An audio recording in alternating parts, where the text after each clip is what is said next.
Good day and welcome. You're watching Maarten NEWSDESK, where we bring you the latest and most important stories around the island and beyond. With your anchor crew, Alston Lawrence, Glenda York, Tiziana Hart, and Mizzy with the Sunshine Report. This broadcast is brought to you by TV15 and proudly produced by Great Bay Media Studios in Philipsburg, St. Maarten. And now, let's jump straight into today's top headlines.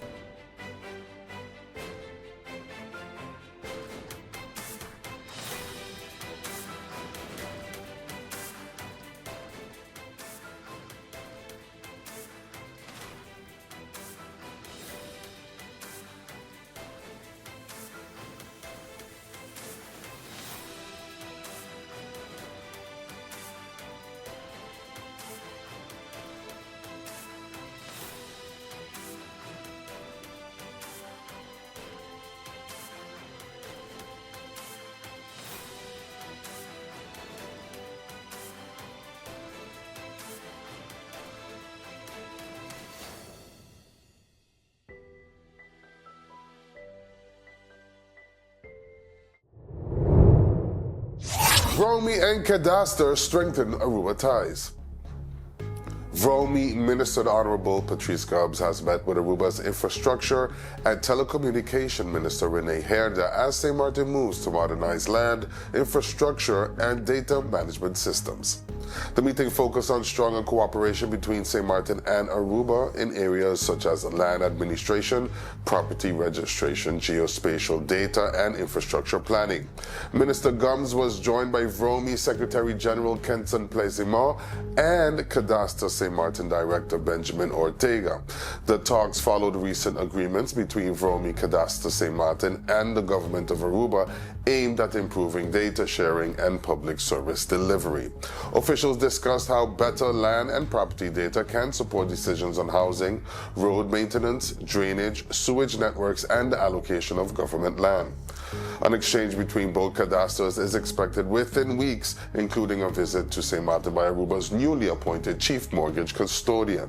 Minister Gubbs says digitalization and data sharing are critical for a country with limited space and resources. The ministry is also exploring more professional systems to connect cadastral records, building permits, and government land management into one more reliable framework.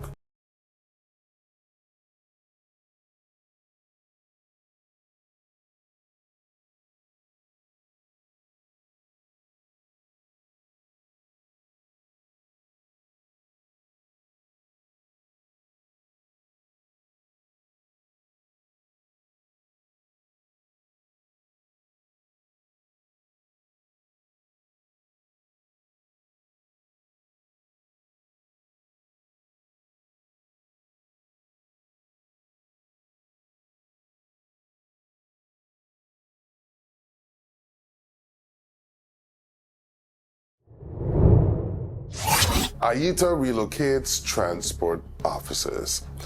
The Inspectorate of Economic and Transport Affairs has relocated several key services to the Tailem building on Pawn Island. As of June 29, the transport section and the taxi dispatching and school bus inspection section have moved from their former location across from Fairway Supermarket to the Tailem building in Philipsburg, behind the Government Administration building. AITA says the move is part of its efforts to improve efficiency and service to the public. During the transition, the public may experience temporary delays with the driving examinations, confirmation letters, substitute vehicle letters, and general inquiries. People are encouraged to contact the relevant department before visiting the office. Candidates scheduled for the theoretical driving exams must report to the Tailem building at least 15 minutes before their exam time. Practical driving exam will continue at the John Lomini Center on Longwall Road. Driving competency declarations can be collected at the Tailem building on weekdays between 9 a.m. and noon, and AITA says any changes to scheduled exams will be communicated directly to affected applicants. St. Maarten Library hosts Emancipation reenactment. The St. Maarten Library is inviting the public to a special Emancipation Day cultural reenactment this Saturday, July 4th at the University of St. Maarten. The event will run from 4 to 5 p.m. and will focus on history, literature, and the performing arts. The program is based on the newly published children's book New Moon for Kwashiba by local author Jocelyn Arnell. Through live storytelling and theatrical performance, the presentation will explore themes of resilience, identity, freedom, and St. Martin's cultural legacy.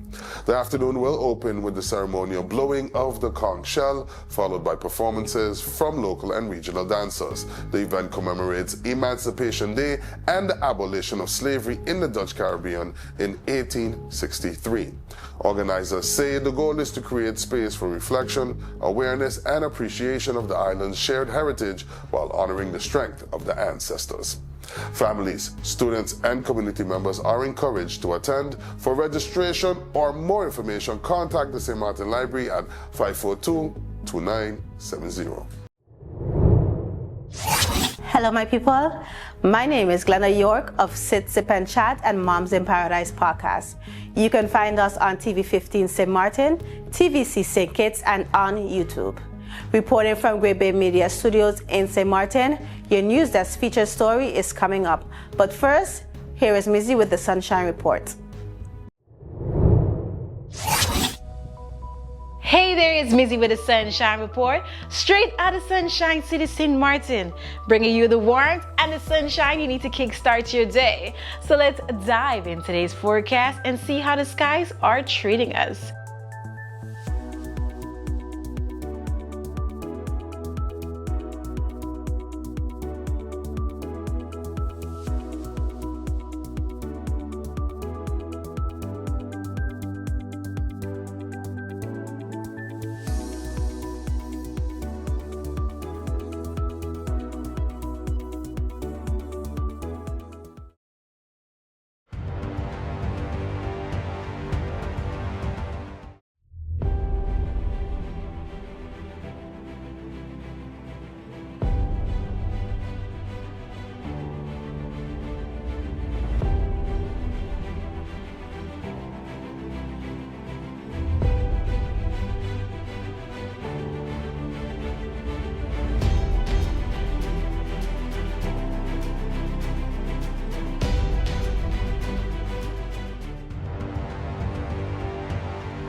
My lord, I heard there's a lot of teams that are coming to Battle of the Fittest this year.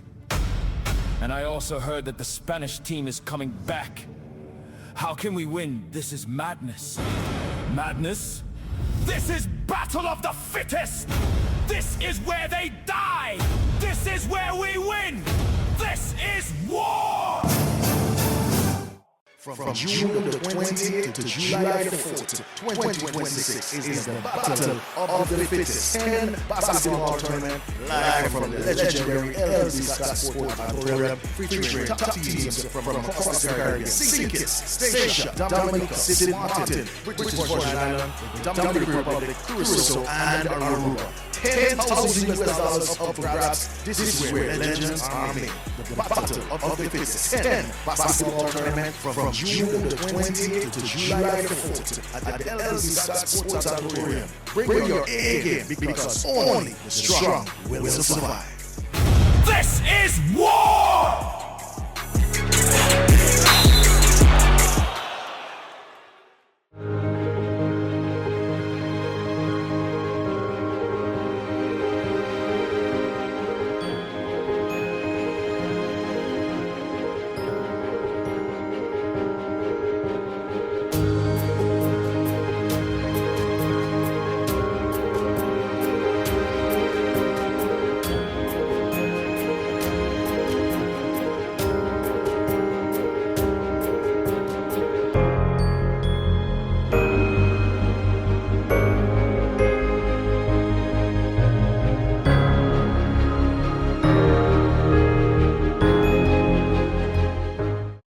You could talk to your family, talk to your friends. Affordability and convenience. Community connection, that makes sense. Reliability with experience. Hey, for every life, every adventure. Number one provider, they got ya. We tell them your data is always on. You can opt out whenever you want. Tell them we always on. For every moment when you want more. Tell them we always on. Stay connected when you want to roll. Control my day.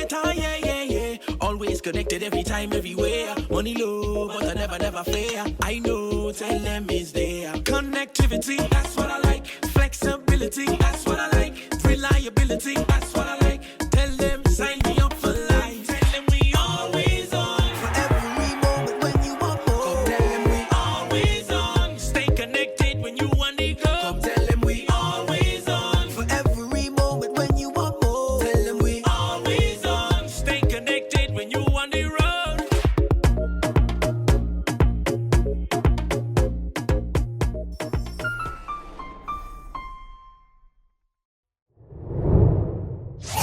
SZV secures overseas medical care deal. SZV Social and Health Insurances has formalized a long-term partnership with Fundación Valle de Lili in Cali, Colombia, to provide specialized medical care for SZV insured clients. The agreement applies to patients who need treatment that is not available in St. Maarten. Fundación Valle de Lili is an internationally accredited university hospital and is recognized among the top medical institutions in Latin America. Through this partnership, SZV insured clients will have access to specialized services supported by an international patient office that helps coordinate care, communication, and follow-up.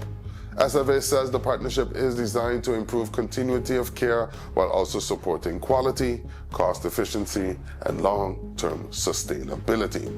The relationship between SZV and the Colombian hospital began in July 2024.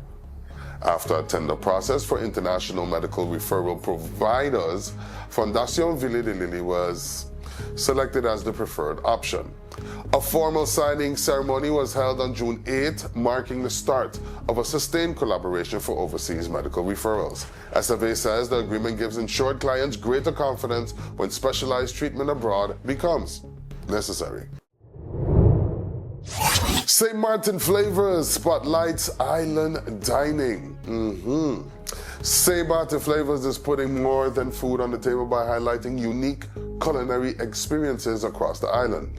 Throughout June, participating restaurants and culinary businesses offered residents and visitors a chance to connect with St. Maarten's food culture through cooking classes, rum tastings, social gatherings, and themed dining events. At Creole Culinary Classroom, guests joined sip and cook sessions focused on Caribbean dishes, local ingredients, and island cooking traditions. The Rum House invited guests to create personalized bottles of rum using different fruits, spices, and flavors, while Tapa's Restaurant and Bar offered rum tastings paired with chef-crafted bites, rum cake, gelato, and island cocktails. Balls and Wine introduced spritz sessions inspired by the Italian aperitivo tradition, and the Lazy Lizard offered casual waterfront dining with added convenience for visitors and locals. At Catch 21, World Cup fans were able to pair match day excitement with special food and drink promotions. The St. Maarten Hospitality and Trade Association, SHTA, says the goal is to encourage businesses to think beyond traditional dining and create memorable experiences around food, culture, and community. Residents and visitors can view the full calendar at stmartenflavors.com. Ife Badajo joins Global AI Summit. St. Maarten AI leader Ife Badajo has been selected by the U.S. mission to the United Nations in Geneva to participate in the AI for Good Global Summit. The summit takes place from July 7th to 10th and is considered one of the world's leading United Nations platforms focused on artificial intelligence. Badajo, the founder and CEO of Islandpreneur International and St. Maarten's government-appointed AI ambassador, is one of only 3 International Visitor Leadership Program alumni worldwide selected for this opportunity. She is also the only Caribbean participant contributing to programming at the U.S. Pavilion during the summit. Her selection recognizes her work in artificial intelligence education, entrepreneurship, and digital transformation across the Caribbean. Badajo has trained more than 2,000 professionals across over 15 Caribbean territories, including more than 400 professionals in AI during the past year. She says small island states are often absent from global technology conversations, and this opportunity allows St. Maarten and the wider Caribbean to help shape discussions on AI, innovation, and shared economic growth.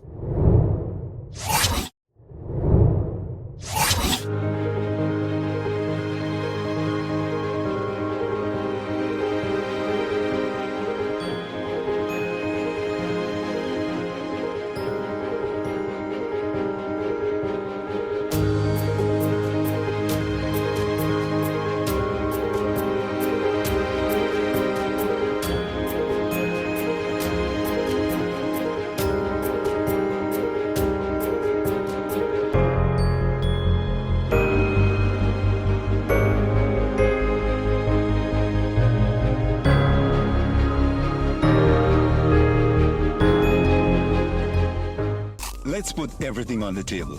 People always give their opinion, and you can either take it or crunch it. Let them judge. We give in to the most irresistible flavor. We devour every nugget that falls in our hands, especially when it's our crunchy fried chicken. And let the crumbs fly if needed. Let them keep judging. We'll keep indulging. KFC, it's finger-licking good. You could talk to your family, talk to your friends. Affordability and convenience. Community connection, that makes sense. Reliability with experience. Hey, for every laugh, every adventure. Number one provider, they got ya. We tell them your data is always on. You can opt out whenever you want. Tell them we always on. For every moment when you want more. Tell them we always on. Stay connected when you want the road. Control my data, yeah, yeah, yeah. Always connected every time, everywhere. Money low, but I never fair. I know, tell them is there. Connectivity, that's what I like. Flexibility, that's what I like. Reliability, that's what I like. Tell them, sign me up for life. Tell them we always on. For every moment when you want more. Come tell them we always on. Stay connected when you want to go. Come tell them we always on. For every moment when you want more. Tell them we always on. Stay connected when you want to road.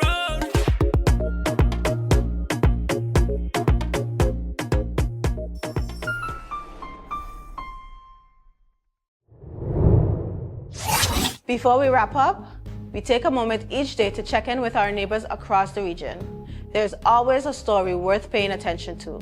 Here's today's regional headline. New CARICOM chair builds on Motley's global vision.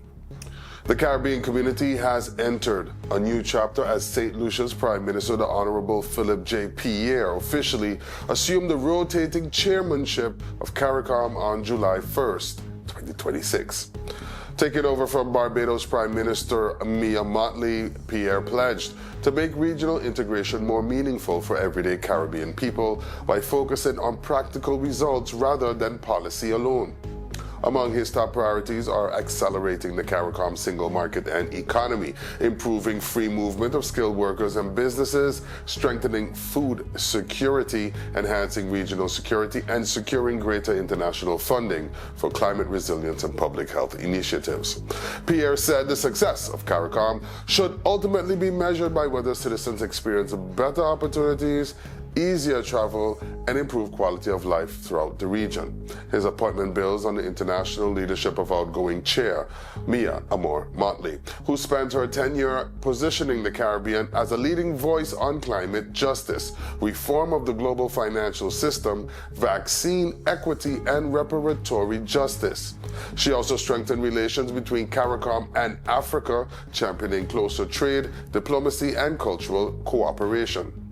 In a landmark address delivered in Ghana, Mottley called for a fairer world order, rejecting the idea of first-class and second-class nations, and urged African and Caribbean countries to work together to reshape global institutions. She also renewed CARICOM's commitment to regional reparations movement, arguing that seeking justice for the legacy of slavery is never the wrong time to do the right thing. As Pierre begins his 6-month term, he says CARICOM will continue building on that foundation while ensuring regional cooperation delivers real benefits for the people it serves. Here's a quick fact. CARICOM was established in 1973 and today brings together 15 member states to advance economic integration, coordinated foreign policy, climate action, security, and the free movement of people, goods, and services across the Caribbean.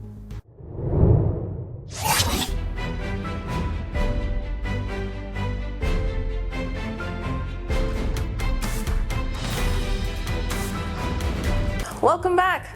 Each day we take a moment to go beyond the headlines and look deeper into the issues, people, and conversations shaping life here on St. Maarten. Welcome to today's NEWSDESK feature. St. Maarten markets 163rd Emancipation Day on July 1st with reflection, remembrance, culture, and a clear message that freedom must mean more than the breaking of physical chains. At Belvedere Plantation near Oyster Pond, residents, cultural workers, students, government officials, and community members gathered under the theme, Bust the Chain and Free Your The final word was intentionally left open. The message was for every person to decide what freedom should mean today. The ceremony began with the blowing of the conch shell and a spiritual observance led by Lisandro Suriel and Charisse Piper. Participants moved through the historic plantation grounds, pausing for moments of silence and reflection at sites connected to the memory of the ancestors. One of the final stops was an old tamarind tree, described as a bridge to ancestral memory, a living symbol of journeys that stretch from Africa through the Caribbean and into the lives of the people who now call St. Maarten home. Belvedere Plantation itself carries a painful history. Historian Jean-Marc Augusti explained that it is one of the oldest plantations on the Dutch side, dating back to 1726. Records show that 135 enslaved people once worked on the plantation. Nearby, the Bishop Hill section contains a documented cemetery with 23 identifiable graves of enslaved people. The history gave way to every performance, every poem, and every speech. The program included the St. Maarten song by Benjamin Bell and the Elysian Choir, poetry recitals from Pfizer, Julie Alcin, and Lorenzo Gomez, a performance of Ubuntu by Lady Baker, and traditional dance presentations by the Funtopia dancers. Education Minister Melissa Gums reminded the audience that Emancipation cannot only be remembered as a date on the calendar. She said the question is whether people will free their minds, voices, and visions of what they and future generations are allowed to become. Prime Minister Dr. Luc Marcelino also reflected on the chains that may still exist today: poverty, inequality, prejudice, discrimination, and division. His message was that the greatest tribute to the ancestors is to build a country where opportunity is not reserved for a few, but accessible to all.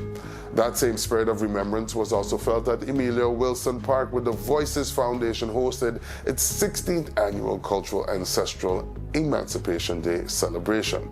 This year's theme was Education is Our Foundation.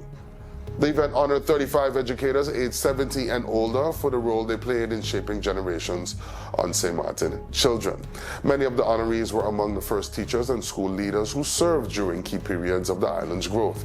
Their stories reflected dedication, sacrifice, discipline, and the belief that education remains one of the strongest tools for freedom.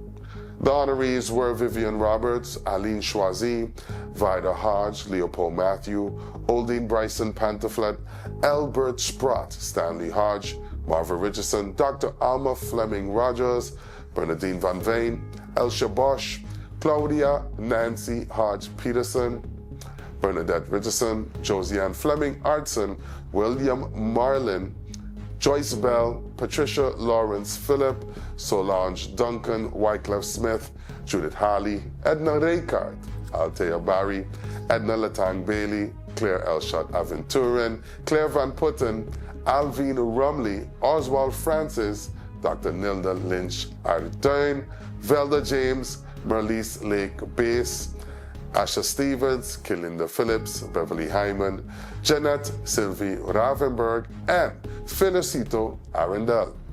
Arundel, though not a teacher, was also recognized for his impact on young people through years of organizing children's carnival troops. Together, both ceremonies carried the same message. Emancipation is not only about looking back at what was endured, it is about deciding what must still be overcome.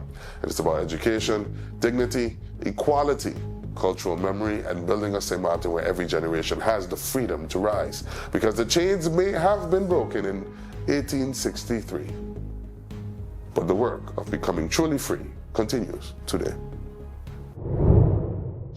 That's all the time we have for today's edition of St. Maarten News Desk. Thank you so much for joining us. Remember, new episodes premiere every weekday at 8 a.m. on TV 15 and across all our social media platforms. From all of us here at News Desk, we wish you a fantastic week ahead. Until next time, stay friendly, St. Maarten.